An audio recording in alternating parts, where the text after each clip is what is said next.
Vamos a comenzar recordando un poco de embriología. El primorio del sistema linfático se ve durante la sexta semana en forma de sacos linfáticos localizados cerca de las venas yugulares. Y otra cosa más antes de pasar el otro. ¿Qué otra prevención más tendríamos que tener?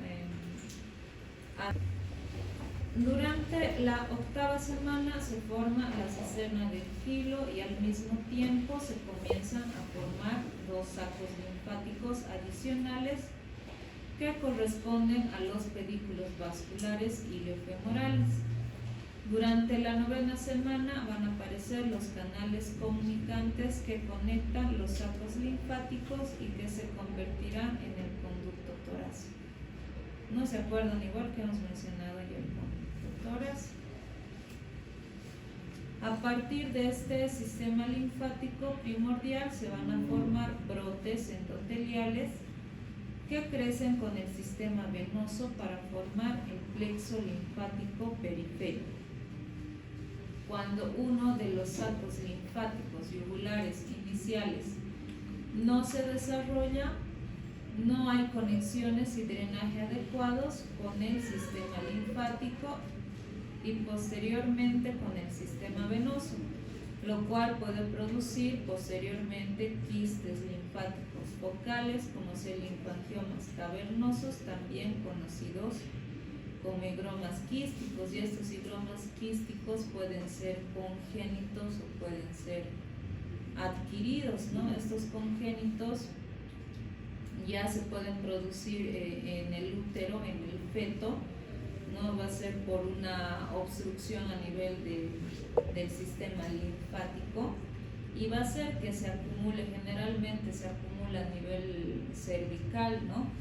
¿Alguna vez han visto en el hospital higromas quísticos? ¿No? Son como, van a aparecer aquí como unas tumoraciones en región cervical y son pues bastante voluminosas, ¿no? Esto se puede producir, como les digo, ya en los fetos por esta alteración, ¿no? Por esta obstrucción que hay en el sistema linfático, y bueno, eso es el tratamiento es quirúrgico, o también pueden ser estos adquiridos ya en los adultos por algún traumatismo, ¿no? Que haya recibido esta persona y que haya provocado una lesión a nivel también del sistema linfático. No son como unos quistes bastante grandes que se pueden drenar, todo se tiene que hacer eso con resolución quirúrgica. Dentro de la anatomía, el sistema linfático comienza con las redes capilares que recolectan, el exceso de líquidos desde los tejidos. La linfa viaja desde los tejidos a través de los vasos linfáticos más grandes hasta llegar al torrente sanguíneo. En el camino va a atravesar órganos linfoides ocupados por células inmunitarias que controlan si hay algún patógeno en la linfa entrante. La linfa va a estar compuesta principalmente por agua. Otros de sus componentes son las proteínas, los lípidos, glucosa, iones y células. Su composición varía según el lugar donde se vaya a producir, ¿no? Por ejemplo, la linfa producida en el sistema gastrointestinal va a ser rica en grasas. El cuerpo de un individuo sano va a producir una media de 2 litros de linfa al día, pero esta cantidad puede variar mucho en condiciones patológicas, ¿no? Esta linfa es un líquido de color claro o amarillo claro, presente en los tejidos del cuerpo. Se genera como un resultado de la infiltración del plasma, el cual va a llegar a los tejidos a través de los poros de la pared capilar para poder aportar nutrientes. Tras nutrir a las células, la mayor parte del líquido se va a reabsorber en los vasos sanguíneos, mientras que el 10% va a permanecer en el tejido. Esa cantidad de líquido residual en los tejidos se va a denominar líquido intersticial y este va a ser absorbido por los capilares linfáticos y luego se convierte en linfa. El sistema linfático va a estar compuesto por capilares linfáticos, vasos linfáticos y ganglios linfáticos, ¿no? Los capilares linfáticos, estos son los vasos linfáticos más pequeños de este sistema, ¿no? Incluso, como se ve en el dibujo, tienen una parte que es ciega, como estamos viendo en el cuadradito que muestra ahí. Estos van a recoger el líquido intersticial que proviene de los tejidos y se organiza en redes denominadas plexos linfáticos. Estos convergen para formar vasos linfáticos más grandes que transportan la linfa desde los tejidos hasta el torrente sanguíneo, ¿no? A manera igual que ocurre con las arterias y las venas. Existen unos capilares linfáticos especiales denominados vasos linfáticos intestinales o lacteales que van a absorber nutrientes desde el intestino delgado. Entonces todos estos se van conectando, ¿no? Y también se conectan hacia la circulación. Los vasos linfáticos se dividen en dos grandes grupos. Están los superficiales y están los profundos. Los superficiales se ubican en la capa subcutánea de la piel, donde van a recoger la linfa de las estructuras que son más superficiales del cuerpo.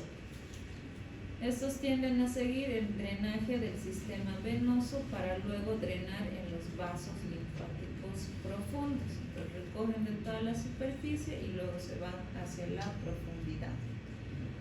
Transportan la linfa desde los órganos internos y, a diferencia de los superficiales, discurren en compañía de las arterias. Estas se apoyan en las paredes de los vasos linfáticos profundos y ejercen un masaje y presión a nivel de ellos para que pueda fluir de esta manera la linfa. Durante su trayecto, los linfáticos superficiales y profundos van a pasar a través de los ganglios linfáticos que controlan la linfa que no contenga patógenos potenciales.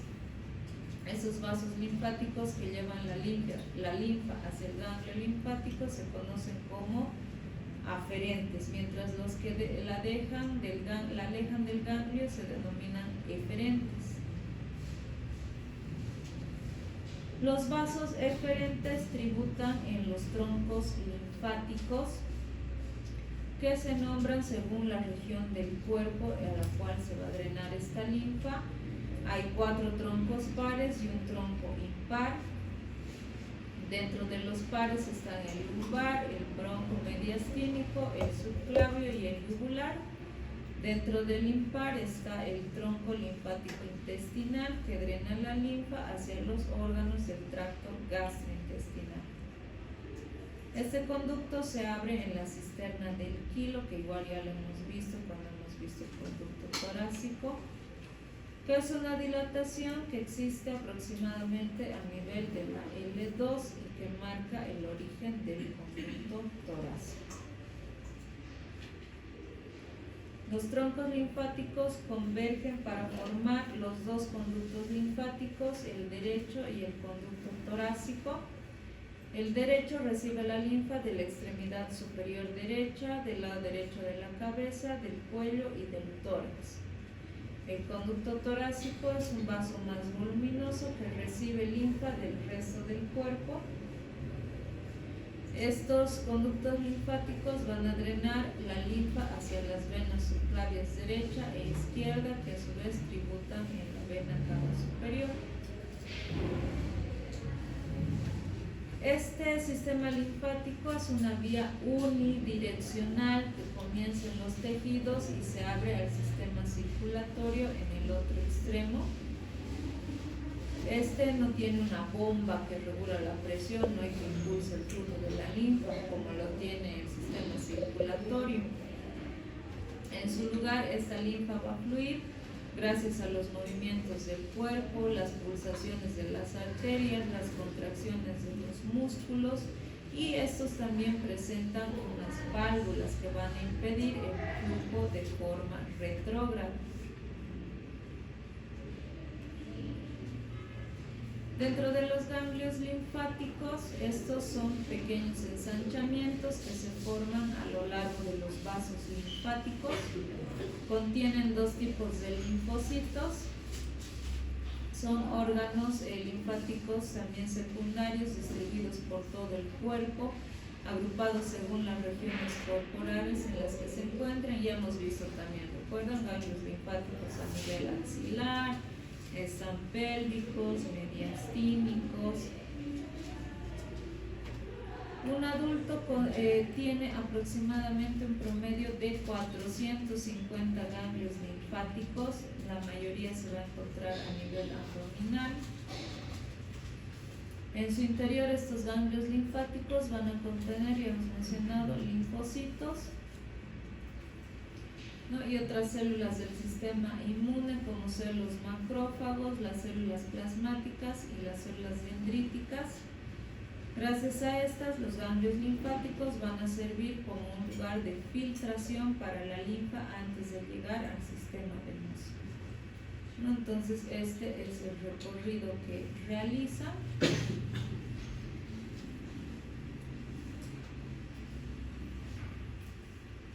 Los linfocitos, cabe la pena mencionar, son una de las principales células inmunes del organismo.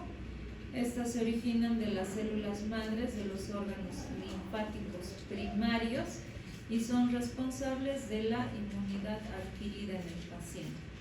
Tras su maduración, los linfocitos se distribuyen principalmente en los órganos linfáticos secundarios. De acuerdo a su histología y características funcionales, estos se dividen en tres grupos. Están los linfocitos B, que destruyen los antígenos de forma indirecta, produciendo anticuerpos específicos. Eso como recordatorio, ¿no? Eso ya lleva. Linfocitos T, están los linfocitos natural killers, NK. Estos T y estos natural killers van a destruir directamente las células cancerosas o infectadas por los virus. Tenemos los órganos linfáticos e inmunidad. De acuerdo a su función y estructura, estos pueden dividirse en dos grupos, que son los órganos linfáticos primarios y los secundarios. Dentro de los órganos linfáticos primarios, estos sirven como sitio de formación y desarrollo para los linfocitos, ¿no? Dentro de estos tenemos principalmente a la médula ósea y el timo. Esta médula ósea que va a contener las células madres de la cual se originan, ¿no? Ya hemos mencionado esos linfocitos. El proceso de desarrollo de ambos tipos de linfocitos va a poseer dos fases. La primera es una diferenciación y proliferación independiente de antígeno y la activación dependiente del antígeno. Están los órganos linfáticos secundarios. Dentro de estos podemos mencionar el vaso, las amígdalas, el apéndice, ¿no? Los ganglios linfáticos, el tejido linfoide asociado a las mucosas y el tejido linfoide asociado a las mucosas gástricas. Estos, al terminar su maduración en los órganos linfáticos primarios, se ubican luego en zonas específicas de los órganos linfáticos secundarios, donde se encuentran con antígenos y experimentan un proceso de maduración final denominado activación dependiente de antígenos. Dentro de la función y su estructura del sistema linfático, estos tienen características estructurales especiales que permiten la entrada de macromoléculas de gran tamaño, también de células y de bacterias. Su característica estructural más importante es una elevada porosidad que se debe a un número muy reducido de uniones estrechas entre las células endoteliales, una membrana basal escasa e incompleta y los filamentos de anclaje que fijan la matriz intersticial a las células endoteliales. ¿No? Entonces estos vasos colectores y estos vasos sanguíneos van a atravesar los ganglios linfáticos regionales. Estos van a drenar en los conductos linfáticos en el torso, que luego drenan en el sistema venoso a través del conducto torácico. Dentro de sus funciones principales, tiene tres funciones principales, que son la regulación del balance de los fluidos corporales, devolviendo el exceso de líquido y proteínas al sistema venoso. La linfa va a ayudar a las macromoléculas que no pueden difundirse a través de la pared capilar al entrar en la sangre, como las proteínas o los lípidos. Y tiene también un papel importante en la vigilancia inmunológica y en la lucha contra patógenos que se puedan encontrar en el cuerpo. Ya dentro de las complicaciones que podemos observar a nivel del sistema linfático está el linfedema. Esa va a ser una acumulación de líquido rico en proteínas a nivel del intersticio secundario o anomalías que se puedan presentar en el sistema de transporte linfático. La vasculatura linfática alterada puede ser aplásica, hipoplásica o hiperplásica. En la aplasia y la hipoplasia se produce una ausencia total de linfáticos o una reducción de los mismos, y en la hiperplasia los vasos son insuficientes y tortuosos. Esta es una causa que abarca el 8% de los pacientes que presentan linfedema. Existen dos tipos de linfedema, está el primario y el secundario. Primario, anomalías a nivel del desarrollo del sistema linfático, y el secundario por daño que se ha causado a nivel de los vasos linfáticos, ya puede ser por un traumatismo, un cáncer, una cirugía o una infección. Las zonas más comprometidas son a nivel de la extremidad inferior en un 90%, la extremidad superior en un 10% y los genitales representan menos del 1%.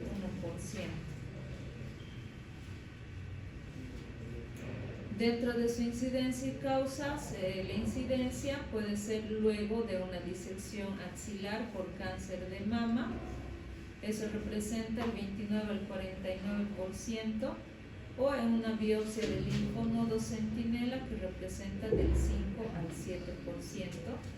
No puede haber un daño a nivel del sistema linfático que está alrededor de este ganglio centinela, o al momento de realizar la cirugía por cáncer de mama también podemos lesionar.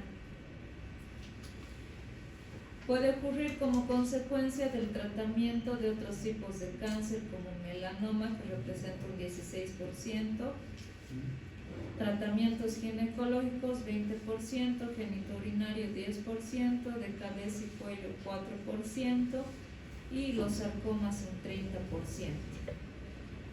¿No?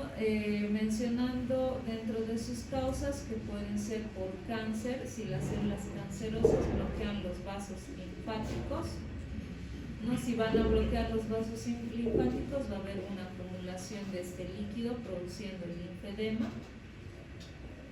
Puede ser otra de sus causas, tratamiento de radiación para el cáncer.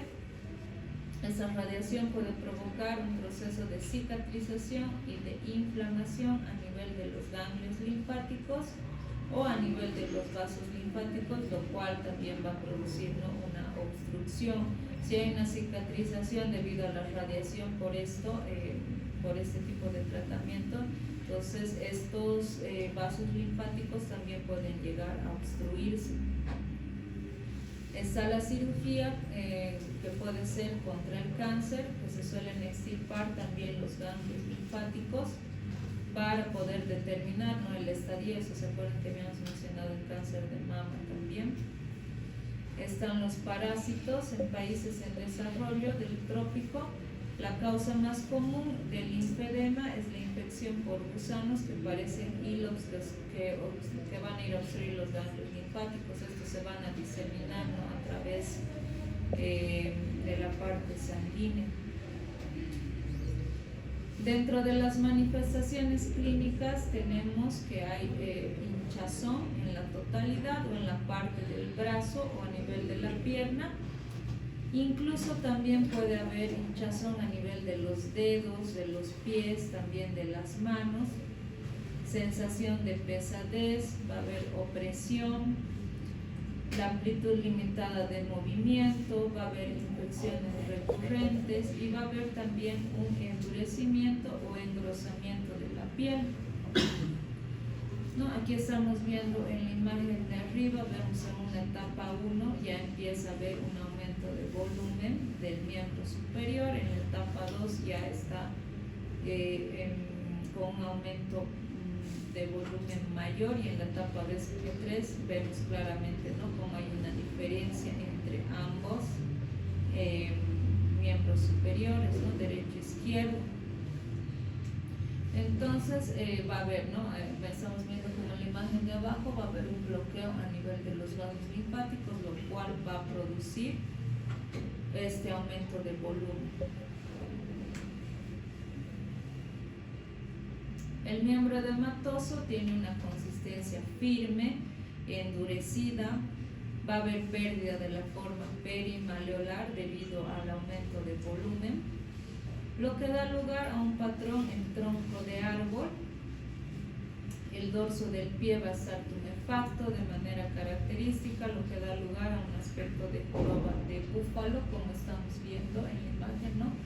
Va a tener como un abultamiento en esta parte del pie. Los dedos de los pies también pueden llegar a edematizarse, se van a volver más gruesos, cuadrados. A este signo se denomina destemia.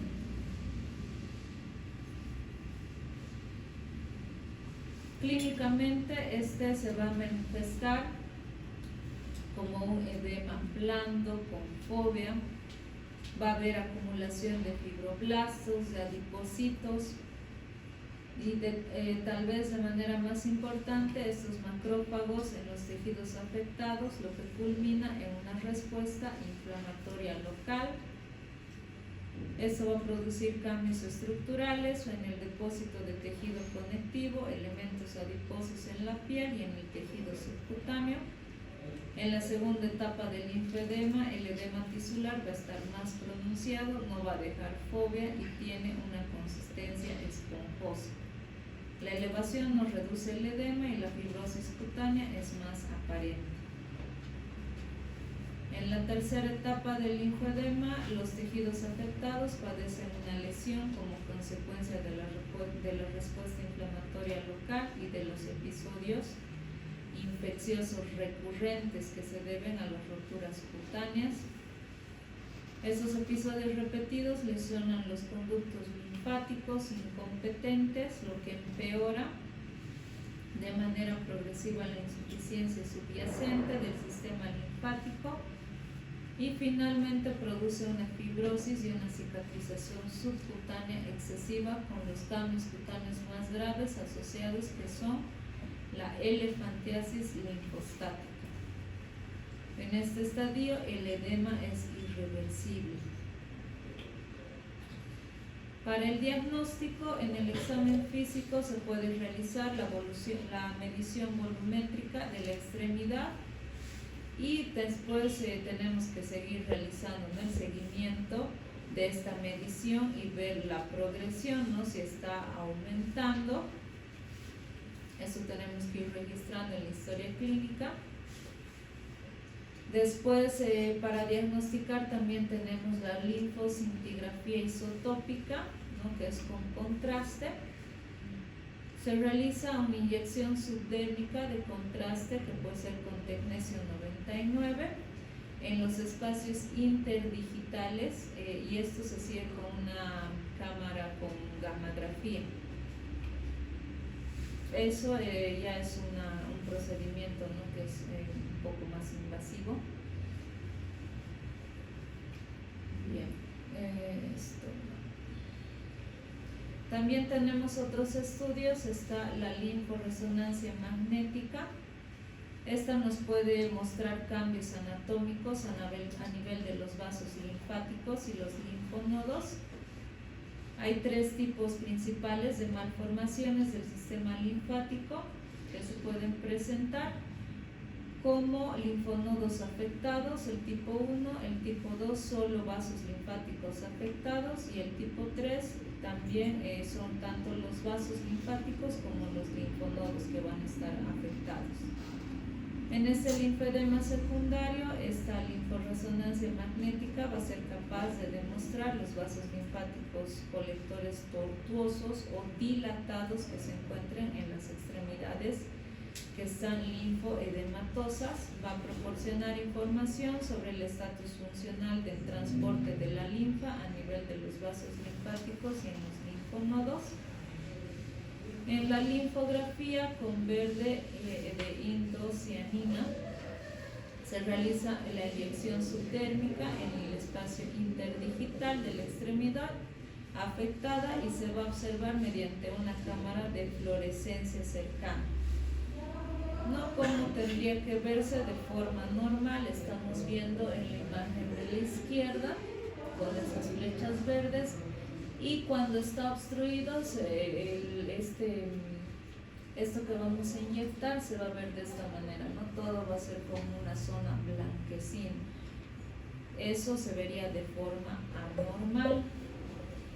Permite evaluar el sistema linfático en tiempo real, identificando la presencia y la ubicación de los vasos linfáticos que están permeables. El diagnóstico diferencial.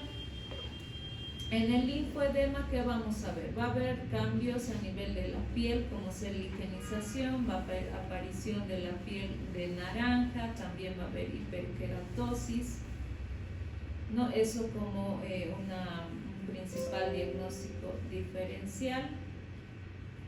Después, ¿cómo más podemos diferenciar? Porque también sabemos, ¿no?, que en otro tipo de patologías también puede haber aumento del volumen, ¿no?, de los miembros inferiores. En estos pacientes que tienen linfoedema aislado, no tienen una hiperpigmentación ni una ulceración como se ve en la insuficiencia venosa crónica, ¿no? Hemos visto que hay heridas ulceradas a nivel de los maleolos, ¿no?, en la insuficiencia venosa crónica. Mientras que el edema secundario a insuficiencia orgánica central o a insuficiencia venosa sí lo hace. Las causas más frecuentes del edema bilateral de las extremidades van a ser, ya sabemos, de origen sistémico, ¿no?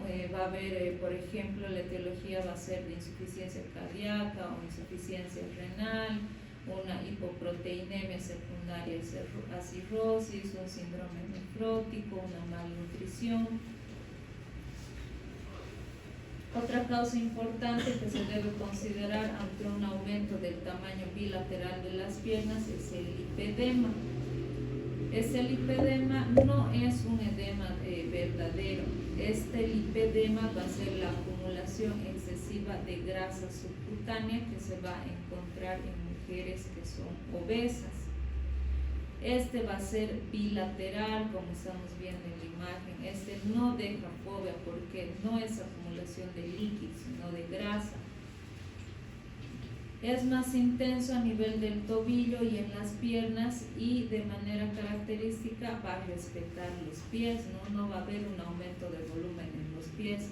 Como vemos en la imagen, en el lipedema, el tipo 1 va a ser a nivel no más de las caderas, el tipo 2 de las caderas que van hacia el muslo.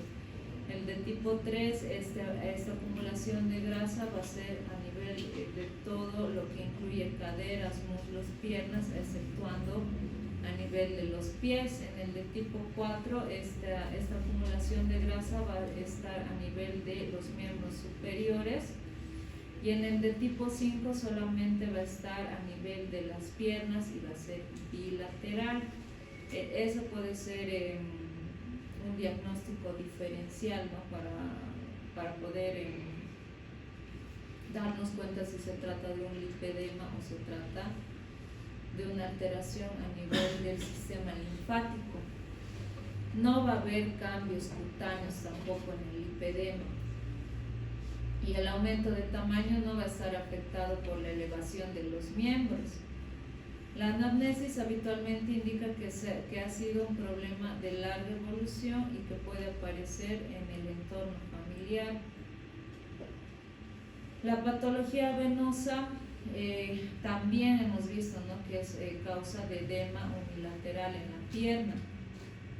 Este edema de la pierna secundario a enfermedad venosa va a dejar habitualmente una fobia, y es máximo a nivel de las piernas, de los tobillos, respetando muchas veces a nivel de los pies, pero este edema va a responder a la elevación de la pierna, no como en el lipedema, que dijimos que la elevación de las piernas no nos va a traer ninguna disminución del volumen a nivel de los miembros inferiores.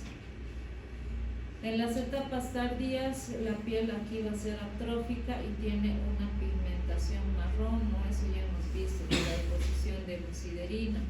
Va a haber también la ulceración. Entonces, estas pequeñas reglas, ¿no?, esas que están en colores, esas palabras que están en colores, son principalmente las diferencias que vamos a encontrar para poder diagnosticar, ¿no?, si se trata de un lipedema, o es una trombosis, ¿no?, una trombosis venosa profunda. Dentro de su clasificación, el linfoedema se clasifica generalmente como primario y secundario. El primario, cuando no hay una etiología conocida. El secundario, cuando la causa es una enfermedad o trastorno conocido. Dentro del linfoedema primario tenemos el congénito, el precoz y el tardío. El congénito va a aparecer antes del primer año, ¿no? Esta generalmente aparece como la enfermedad de Milroy. El precoz aparece entre el año y los 35 años, que es conocida como enfermedad de Meigs, y el tardío, que va a aparecer después de los 35 años. Estos linfoedemas primarios son relativamente poco frecuentes, aparecen en 1 de cada 10.000 personas. La forma más frecuente del linfoedema primario es la precoz, que supone el 80% de los pacientes, y luego están los linfoedemas congénitos y tardíos, que representan el 10%. Tenemos el linfoedema secundario. La causa más frecuente de este es la infestación de los ganglios linfáticos por un parásito que se denomina como la enfermedad de filariasis. En los países desarrollados, las causas más frecuentes del linfoedema, este parásito no se va a atravesar a través de los vasos sanguíneos y va a poder llegar hasta el sistema linfático, donde va a poder producir una obstrucción, ¿no? Y por eso se va a dar el linfoedema secundario. En los países desarrollados, la causa más frecuente del linfoedema secundario va a incluir lo que es la resección o ablación de los ganglios linfáticos regionales mediante cirugía. Está la radioterapia, la invasión tumoral y el traumatismo directo o un proceso infeccioso. Se han propuesto múltiples esquemas para la clasificación del linfoedema. El más utilizado es el de la Sociedad Internacional de Linfología, el cual lo divide en 4 etapas. Está la etapa 0, es una condición subclínica o latente, no va a haber edema evidente. En la etapa 1, aquí va a haber acumulación precoz de fluido proteináceo, ¿no?, que puede ser reversible con la elevación del miembro. Luego tenemos la etapa 2 que se divide en temprano y tardío. El temprano va a haber con la elevación y compresión por sí sola, ya no se va a resolver el edema, ¿no? Y aquí va a existir fobia. En el tardío, el edema con o sin fobia, existe un desarrollo ya de fibrosis de los tejidos. Y en la etapa 3 va a haber la elefantiasis linfostática. En cuanto a la severidad, es leve cuando el exceso de volumen de la extremidad afectada es menor al 20%, moderado cuando está entre el 20 y el 40% y en severo cuando está mayor al 40%. Dentro de las pruebas diagnósticas está la linfogamografía, que tiene sensibilidad del 70-90%, una especificidad de casi el 100% en la diferenciación entre el linfoedema y otras causas de tumefacción de la extremidad. Dentro de sus ventajas en esta técnica se resuelve que es más sencilla, segura, ¿no? Y reproducible con una pequeña exposición a la radiactividad. Esta linfogamografía se va a realizar, como vemos en el dibujo, con una punción a nivel del primer interdígito, ¿no? Entre el primer ortejo y el segundo. Se inyecta una pequeña cantidad de albúmina humana radioiodada o con tecnesio 99. Se monitoriza la migración de este radiomarcador en la piel y en los linfáticos cutáneos con un aparato que se llama gamma cámara de cuerpo entero, lo que permite obtener imágenes claras de los conductos linfáticos principales de la piel. Tiene un valor de captación menor del 0.3% de la dosis inyectada total a los 30 minutos. Si tiene este valor, va a ser diagnóstico del linfedema. También tenemos dentro de otros estudios la linfangiografía, que es un estudio invasivo. Hay exposición y la canulación de los linfáticos del dorso a nivel del antepié. Aquí se va a realizar una inyección lenta del contraste. Las posibles complicaciones incluyen lesión de los linfáticos que se han visualizado debido al contraste. También puede presentar el paciente reacciones alérgicas y embolia pulmonar si el medio de contraste oleoso entra al sistema venoso a partir de una anastomosis linfovenosa. Entonces, lo más conveniente que sería, dentro de los estudios que hemos mencionado,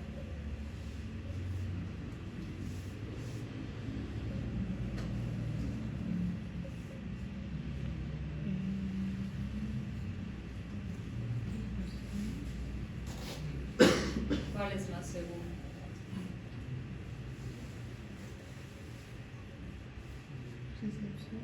Acabamos de mencionar antes de este que hemos dicho.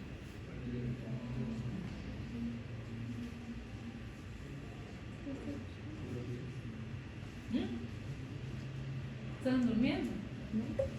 Linfogamografía hemos dicho que se inyecta en el primer interdígito, entre primer ortejo y segundo. Todavía se ha mostrado el dibujo. El tratamiento se realiza una combinación de la elevación de la extremidad, un dispositivo de compresión de alta calidad, puede también requerir de fisioterapia descongestiva compleja, tratamiento con una bomba de compresión. Y bueno, actualmente no hay fármacos eficaces para poder tratar el linfoedema.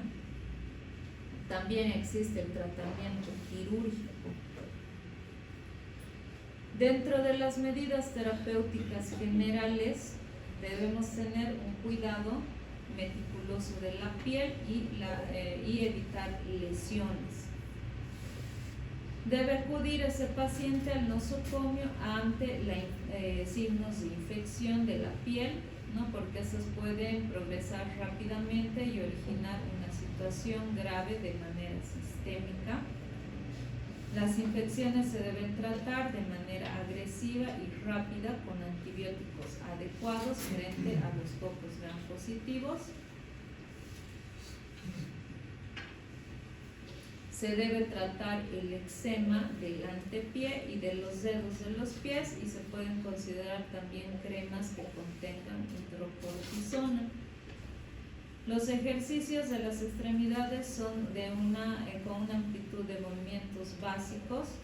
Son útiles en el tratamiento a largo plazo del linfedema, y también se debe recomendar al paciente que mantenga un peso corporal ideal.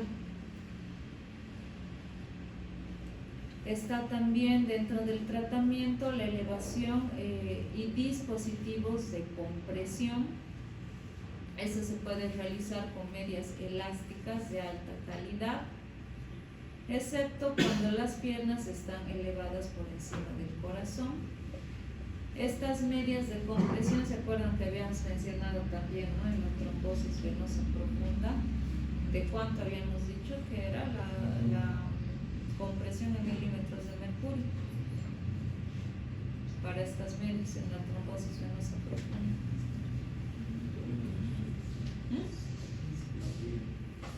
¿Sí? ¿De cuánto? ¿No queréis hablar? ¿No? ¿De cuánto hemos dicho que vienen las medias de compresión? A ver, ¿Daria había dicho de cuánto? 30, 60, 40 habíamos dicho, ¿no? 30, 40 milímetros de mercurio. Ahora les está ganando el grupo de fuerza.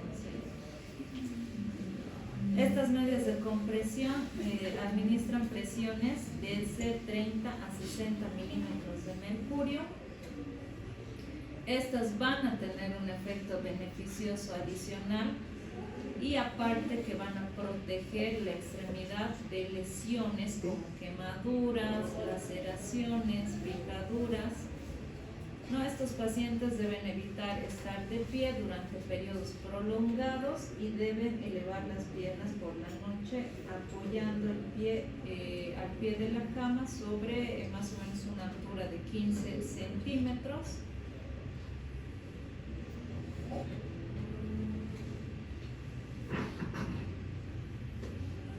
Coloque una o ambas manos en el interior del muslo afectado. Estire y suelte. Aquí vamos a ver cómo se realiza el masaje para el drenaje linfático. A ver, ¿estás durmiendo ya? Sí. Vergüenza. Hacia arriba y hacia afuera, desde el interior hacia el exterior del muslo.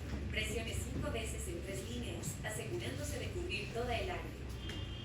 Entonces, antes de realizar el vendaje, primero tenemos que realizar este vaciamiento, ¿no?, este drenaje linfático. Coloque una o ambas manos en el interior del muslo afectado. Estire y suelte la piel hacia arriba y hacia afuera, desde el interior hacia el exterior del muslo. Presione 5 veces en 3 líneas, asegurándose de cubrir toda el área.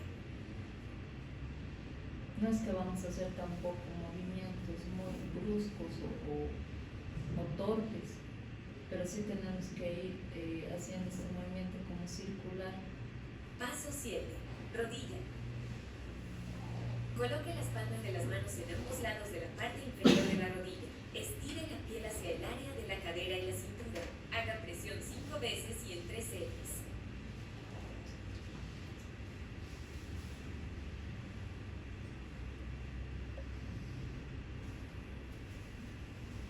Paso 8. Detrás de la rodilla. Coloque ambas manos detrás de la rodilla. Estire la piel hacia arriba en dirección al muslo. Repita las presiones 15 veces. Y esto se puede drenar desde la, lo que es la parte de del cuello cervical, de la región cervical. Estire la piel hacia arriba en dirección Ahorita a la estamos rodilla. viendo desde Repita el la presión muslo. 5 veces. Vean cómo es el Desliza aumento la rodilla hacia abajo. Estire la piel hacia arriba volumen, en dirección ¿no?, a la rodilla. Repita la la presión diferencia 5 en los veces. miembros inferiores. Coloque las manos sobre el área del tobillo. Estire la piel hacia arriba en dirección a la rodilla. Repita la presión 5 veces.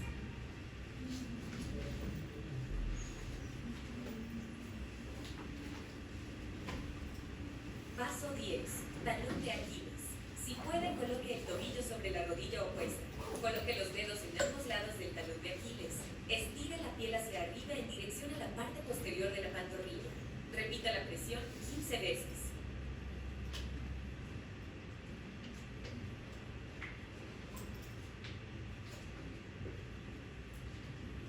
Paso 11. Pie. Coloque la mano sobre el pie. Estire la piel hacia arriba en dirección al tobillo.